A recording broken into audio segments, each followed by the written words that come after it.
In this video I'm going to show the user how to use statement and multi-statement within tools from GradeVision. As you can see, I've already created a report, and from academic year I've dragged and dropped academic year and year group, and from student details UPN, forename, surname and interest group, and in that I've ticked gender. From attendance and behaviour I've chose yearly attendance, and then the statements that I've dragged down from tools is 2 lots of statements and 1 multi-statement. If we open up that statement there, I've named that column myself below 95% and I've ticked calculate on displayed values. If you click edit on that, I have named that parameter in there that the yearly attendance, if it's less than 95, choose yes, and if condition met, no. And then on this statement 1, this is yes only, so the same thing, less than 95%, but yes there, and you have to put a space bar in there to leave that one blank.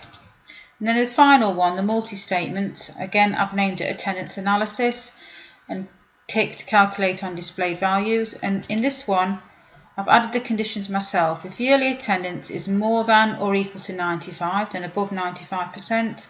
And the next one, if the condition of yearly attendance is less than 95 or more than or equal to 85, that is between 85 and 95%. I've ticked the 2 included when being grouped, and I've defaulted to less than 85% and include when being grouped. Click OK, and that's how the report comes. So it's 1 line per student showing the percentage. If they're below 95%, yes only, and what parameter they're between there. Now, just to show the difference with this calculate on displayed values, I'm just going to group by interest group, and on the statements I'm going to remove that calculate on displayed values and retrieve. And this is telling you the number of students below 95% as opposed to percentages. So that's how you show statement and multi-statement in tools within GradeVision.